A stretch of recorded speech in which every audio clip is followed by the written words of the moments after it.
Hola, yo soy Silencia, este es el mundo de Silencia y lo más importante, hoy día vamos a estar hablando del libro Las sacerdotisas de Freya, la primera parte del Círculo Milenario. Obvio que no los quiero spoilear, pero necesitamos tener todos un espacio en común, así que les voy a contar un poquito brevemente de qué se trata y en realidad de las primeras líneas que entre que partimos y terminamos el libro, de verdad es que como que hubiese pasado un mundo de distancia. La historia comienza en una abadía donde conocemos a Rey y a Elsa. Ambos son huérfanos y fueron rescatados por Fray Bernardo, un monje que si tuviera que definirlo de una forma diría cool. Es un monje muy cool. Fray Bernardo dentro de la abadía desarrolla labores de médico y como Rey lo admira muchísimo, decide seguir los pasos de su tío Bernardo y dedicarse también a ser médico. Por lo tanto, comienza a aprender de él.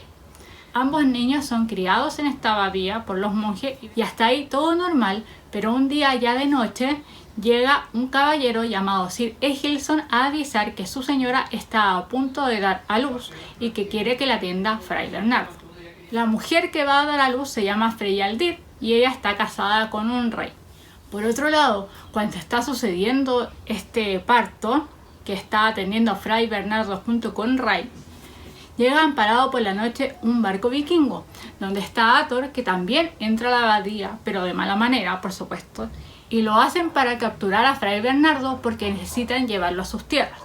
Como les dije, Fray Bernardo es muy cool y siempre quiere ayudar a la gente. Pero obviamente tampoco se quiere ir contra su voluntad y menos dejar ahí a Freyaldir que está teniendo a su bebé. Entonces llega a un acuerdo con los vikingos y les dice que le dejen atender a Freyaldir y que él va a partir después con ellos. En este sentido deja a Rey a cargo de los cuidados postparto de Freyaldir. Los vikingos a cargo de Ator deciden llevarse a Elsa como prenda para que Fray Bernardo dé lo mejor de sí. Es decir, que la vida de estos dos huérfanos que han vivido toda su vida como hermanos se separa. Y este es solo el inicio, porque suceden muchísimas cosas, hay un montón de vueltas y los personajes se van desarrollando a lo largo de la obra. Esta obra tiene 776 páginas y es la primera parte, como les comento, del Círculo Milenario. Por ello les tengo dos pequeñas recomendaciones. La recomendación número 1 es recordar que estamos leyendo fantasía épica. En este sentido, al principio, el autor nos está presentando el mundo, por lo tanto, es un poco más descriptivo y más lento, se nos puede hacer más pesada la lectura. Pero les prometo que una vez pasando eso, se van a enganchar igual que yo y van a quedar así como quiero saber más, quiero saber más, quiero saber más. Dame la segunda parte ahora.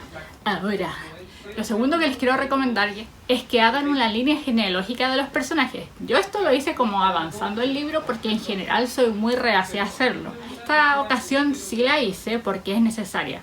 Muchos personajes están vinculados genealógicamente y pertenecen a la misma familia, lo cual tiene sentido en este mundo de héroes. Les quería comentar que a mí este libro me gustó muchísimo. Les dejé una reseña en el Instagram que les voy a dejar linkeada. Y si quise grabar un video es porque quiero motivarlos a leer, a que caigan en la pasta conmigo, en la pasta de las sacerdotisas de Freya. Se nota que está bien hecha desde el principio, porque esta obra inmediatamente comienza la acción. Si bien es más descriptivo, como les decía, porque estamos conociendo el mundo, de todas formas empiezan a suceder cosas. ¿Por qué? Porque el autor usa recursos que son útiles. Uno de los recursos más útiles que usa es el arquetipo de ciertas figuras de este tipo de novelas. Por ejemplo, este monje sabio, este monje médico, este monje curandero. Es una imagen clásica. Los huérfanos también son una imagen muy común que viene de las novelas de caballería. La gracia de un huérfano en este tipo de obras es que al no saber con tanta certeza su origen, tienes como más juego para que ellos se construyan a sí mismos como héroes, porque no vienen como arrastrando la información, sino que tienen que construirse a sí mismos. Él recurre a un montón de imágenes que hace que no sea necesario que te explique uno por uno las características de cada personaje, sino que puedan entrar de lleno a la acción y en la medida que vamos conociéndolos también van complejizándose.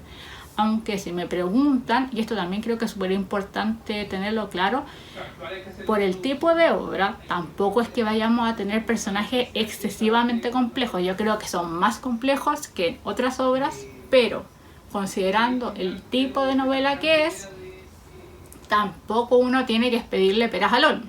Otro punto súper interesante, y que no sé cómo será la novela física porque yo leí la versión digital a través de edición anticipada, es que vienen como el tema de las fechas. Viene una cronología en la parte final de la obra. La obra está situada entre el siglo XI y XII. La gracia es que está situada en un momento histórico muy interesante. Entonces se van cruzando muchos elementos. Es muy interesante porque hay sucesos que ocurren en este siglo que suceden, que pueden ser extraordinarios, pero que no tienen explicación. Entonces el autor puede jugar con esos espacios para él explicar ese dato que nosotros tenemos. Eso es súper entretenido, al menos a mí me encanta, soy medio ñoña con ese tema.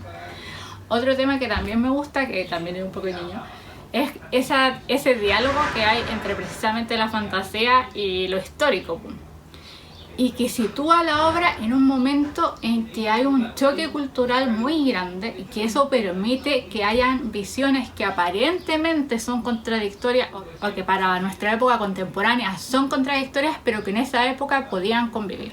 Por ejemplo, el catolicismo conviviendo con la cosmovisión religiosa que tenían los vikingos. Y uno puede decir, ya, pero eso no se llevan, o ya, uno se ocultó sobre el otro. No, es que podían creer ambas cosas y en ese momento no era contradictorio, y eso pasa cuando nosotros vivimos como en época bisagra entre dos cosas.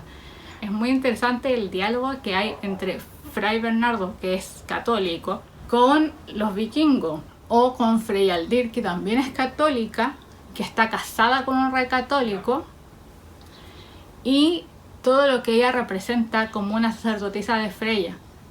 Eso yo encuentro que es muy interesante, y la gracia es que se dice que estos son personajes muy sabios. Me gustó mucho ese diálogo porque siento que a veces las redes sociales hacen que tengamos como posturas muy extremas sin considerar que son como visiones que pueden convivir siempre que exista un interés por un diálogo. Otra cosa que me gusta del tema de la magia, podríamos decir con el mundo no mágico, con el mundo real, vamos a ponerle muy entre comillas. Como les digo, está Fray Bernardo y está, por ejemplo, Freyaldir, que representan dos como visiones diferentes. Entonces es muy interesante cómo se explica la magia, porque obviamente Fray Bernardo no cree en la magia. Entonces como que se explican racionalmente la magia. Es como que lo real, las explicaciones reales y medio científicas intentan explicar la magia, pero por otro lado tenemos seres que son del mundo de la fantasía. Son seres extraordinarios que no tienen explicaciones científicas. Entonces como que siento que hay un diálogo ahí también súper interesante del que se puede analizar y leer esta obra. Y creo que esa es una de las cosas que más destaco de esta obra. Que hay mucho diálogo. Esta obra tiene muchas capas. Entonces leerlo para mí fue muy entretenido. Porque para mí es súper interesante como ver todas esas capas y además verlo como que todo envuelto en un montón de cosas que me gustó. O sea, es una obra que está llena de acción.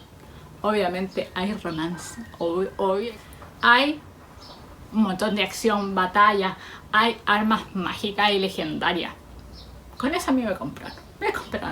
Además que hay armas de Damasco, y yo sé que voy a decir algo súper ñoño, pero ustedes saben que en la época medieval las armas de Damasco eran las más famosas. Y lo otro es que yo ni siquiera vi venir el final.